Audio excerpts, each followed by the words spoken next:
Okay, so the African narratives recently shared this, and it says top 10 African countries with the highest and lowest wealth inequality by inequality index, including global rankings. Highest wealth inequality in Africa. Hi people, my name is Vadashi. Welcome to the African Time. Well, today we're going to discuss something fascinating about our continent, and most importantly, we're going to discuss about wealth inequality on the continent. Are you ready? Let's discuss Africa, shall we? Let's go. Okay, so the African narratives came in and says highest wealth inequality in Africa. Number one is South Africa with 63%. That is number one in the world globally. Number two is Namibia, 59.1%, second globally. Number three, Zambia, 57.1%, fourth globally. And number four is Sao Tome and Principe, 56.3%, fifth globally. And number five, you have Central African Republic, 56.2%, sixth globally. And number six, you have Eswatini, 54.6%, that is seventh globally.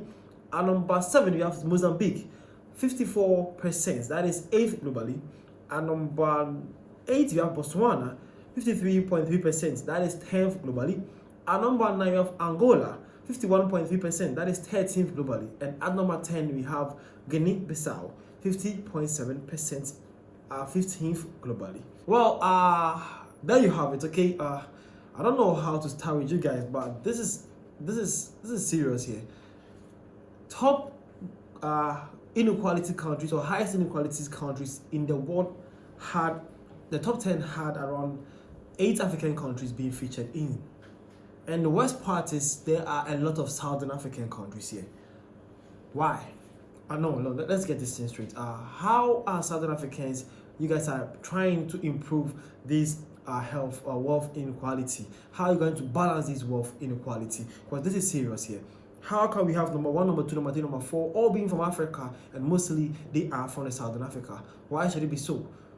Why is South Africa even leading number one globally with 63%, and then number two is Namibia, 59%? What's wrong? We all know what happened back in the days.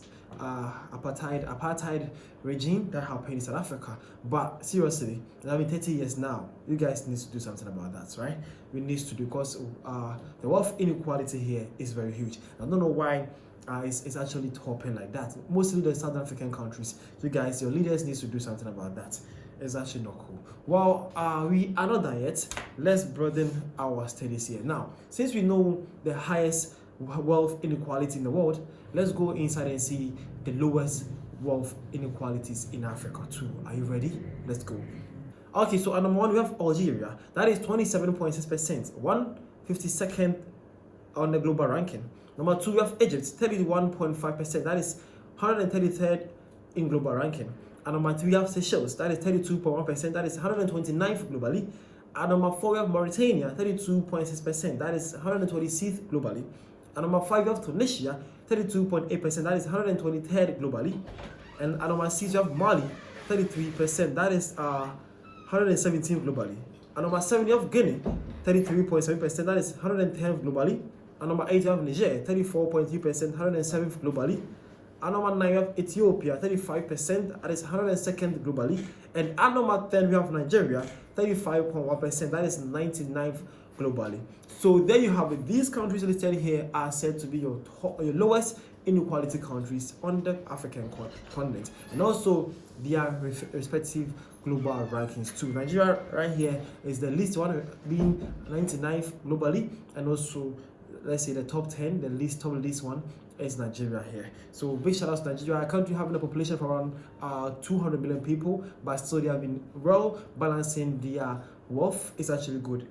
And a lot of countries need to see how Nigeria is doing though. This is very, very beautiful. Well, this is something I was actually here to share with you guys. We were here to discuss and learn the Africa continent and the world at large, and also get to compare how various African countries are doing, and then the size that we need to improve on, and how to get people or the continent working. My name is Virashi. Glad you are enjoying this show. Well, they also came and says wealth inequality is the uneven distribution of financial resources in a country. The Gini index measures this with 0 meaning perfect equality and 100 indicating extreme inequality. Okay, so there you have it. Okay, that is it. So the highest percentage means the highest inequality, and the lowest percentage means the lowest inequality. Hope you are enjoying this section. Well, under the comment section, let me see your comments under the comment section, and let's know how things are going on in your various countries. Was a country even mentioned here? If your country was here, tell me which side you are. Are you on the highest inequality, wealth inequality, or on the lowest side? Let me know at the comment section, and I'll be so glad to have a quick discussion with you on that matter. Well, when this was shared, some African people also shared their thoughts and views. This one says, wow, South Africa inequality is huge at 63%. Crazy is still so uneven after apartheid. Sad but interesting. Well, that is very sad, and it's interesting too. Yeah, we are learning something about our continent. This one also says, this has been exploited for power for too long. The perpetrators are in the shadows. People need to wise up. Okay. Again, this one also says, I wouldn't be surprised the whole Southern Africa. Well, we all know how the Southern African colonialism actually works. It's quite different way concerning that for other continent or other side of the continent though.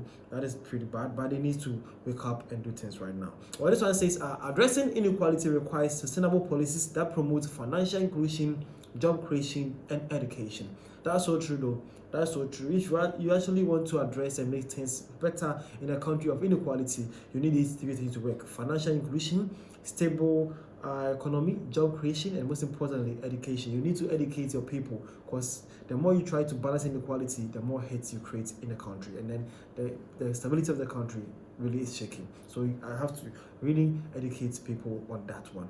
All right, now lastly, this one says, so is wealth inequality good or bad thing for general development of the nation? Okay, so our man right here is actually discussing or talking or asking us something here. He is saying that is wealth inequality a good thing or a bad thing to a country? Well, to you, my friend, as you're sitting there or watching me right here, what do you think? Do you think wealth inequality is a good thing or bad thing in a country? Let me know in the comment section, and let's have some quick discussion about our continent and our Africa. See you guys around. The name is and will always be Tadashi. Thank you for your time.